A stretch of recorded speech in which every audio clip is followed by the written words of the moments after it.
Hallelujah, praise the Lord. இந்த காலை வேளையிலே உங்கள் யாவரையும் இயேசு கிறிஸ்து நாமத்தில் வாழ்த்துகிறேன். கர்த்தருடைய வார்த்தை ஆசீர்வாத மன்னா மூலமாய் மீண்டும் உங்களை சந்திப்பதில் மகிழ்ச்சி அடைகிறேன்.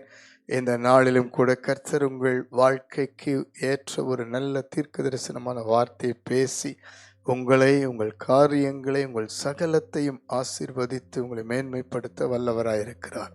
அல்லேலூயா. நேற்று இரவு வரைக்கும் இருந்த எல்லா சூழ்நிலைகளையும் தேவன் மாற்றி அமைக்க வல்லவராக இருக்கிறார். சோர்ந்து போகாதிருங்கள். உங்களுக்காக பேச தீர்க்கமான வார்த்தை தானியேலின் புஸ்தகம் 6ஆம் அதிகாரம் 27ஆம் வசனத்தை வாசித்து பாருங்கள். தானியேலை சிங்கங்களின் கைக்கு தப்புவித்த அவரே தப்புவிக்கிறவரும் ரட்சிக்கிறவும் வானத்திலும் பூமியிலும் அடையாளங்களையும் அற்புதங்களையும் செய்கிறவருமாய் இருக்கிறார் என்று எழுதினார். ஹல்லேலூயா, ஹல்லேலூயா. பிரியமானவர்களே, தரியு என்ற ராஜா தானியேலை சிங்ககபிலே போடும்படிக்கு சில சதிகாரர்கள், அவரை குற்றம் கண்டுபிடித்தவர்கள், வேண்டுமென்றே குற்றம் சாட்டினவர்கள் அவரிடத்திலே கையெழுத்து வாங்கிவிட்டு சிங்ககபிலே போடும்படி செய்தார்கள்.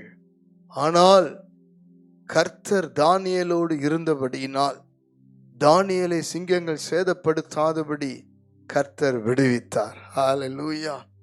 அதை பார்த்த அந்த ராஜாவினுடைய பெரிய ஒரு ஆச்சரியம், அந்த தேவனை அறியாத அந்த காலகட்டத்திலே தானியேலை சிங்கங்கள் சேதப்படுத்தாதபடிக்கு கர்த்தர் காத்து கொண்டதை அறிந்து உணர்ந்து தேவனை உயர்த்தி எழுதுகிறார்.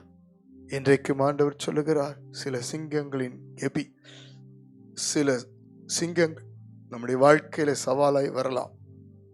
வேலை ஸ்தலங்களிலே, குடும்ப வாழ்க்கையிலே, ஊழியத்தில், ஆவிக்குறி வாழ்க்கையிலே, நம்முடைய தனிப்பட்ட வாழ்க்கையிலே அநேக சதிகாரர்கள் சதி திட்டங்களை நமக்கு விரோதமாய் செயல்படுத்துவதற்கு காணப்படலாம். ஆனால் கர்த்தர் தானியேலோடு அவர் பெரியவராயிருந்தார். காரணம் என்ன தெரியுங்களா?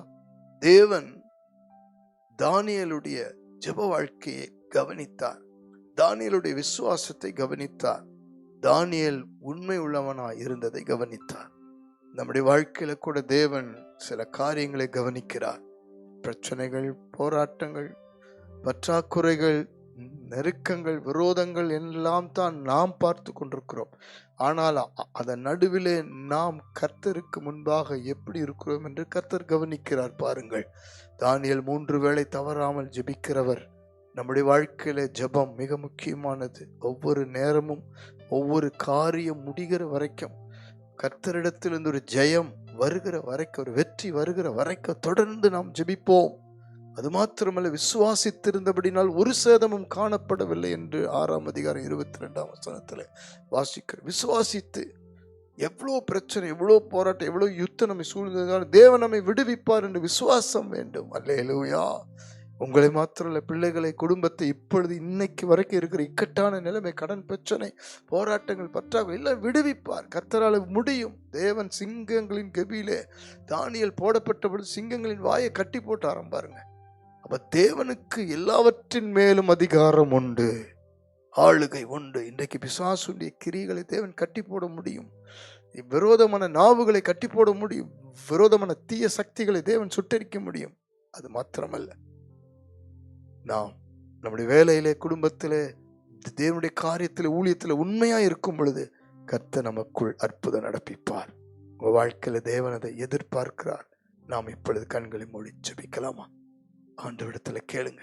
எவ்வளவு பெரிய சூழ்நிலையா இருந்தாலும் நான் என் ஜெப வாழ்க்கையில இன்னும் உறுதியாய் நிற்பேன், என் விசுவாசத்திலே உறுதியாய் நிற்பேன், எல்லாவற்றிலும் நான் உண்மையா இருப்பேன் என்று கண்களை மூடும். பரலோக பிதாவே, நீரே வானத்திலும் பூமியிலும் அடையாளங்களையும் அற்புதங்களையும் செய்கிறவர் என்பது அறிந்து கொள்ள செய்கிறவரே துதிக்கிறோம், ஸ்தோத்தரிக்கிறோம், மகிமைப்படுத்துகிறோம். ஆண்டவரே, ஒரு விஷயம் கூட இன்னைக்கு காலையில ஜெபிக்கிற அத்தனை பேருக்காய் ஜெபிக்கிறேன். ஒவ்வொருடைய வாழ்க்கையில தேவனுடைய கரம் கிரியை நடப்பிப்பதாக இயேசுவின் நாமத்தில் இந்த காலையில போராடி கொண்டிருக்கிற எல்லா விதமான சிங்கங்களின் கெபி போல, சிங்கங்கள் போல ஆண்டவரை சிக்கி கொண்டிருக்கிற ஒவ்வொரு சூழ்நிலையிலும் கர்த்தருடைய விடுதலை பலமாய் இறங்கும்படி ஜெபிக்கிறேன். கர்த்தருடைய கரம் இப்பொழுது ஒவ்வொருவருக்கும் அற்புதங்களை செய்யட்டும்.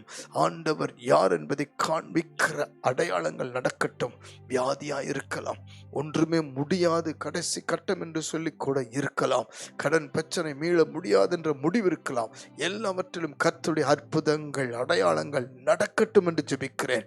கர்த்தர் காரியங்களை வாய்க்க பண்ணும். நாங்கள் விசுவாசித்து ஜெபிக்கிறோம். நாங்கள் இனி உண்மையாய் இருப்போம் என்று ஒப்பு கொடுத்து ஜெபிக்கிறோம்.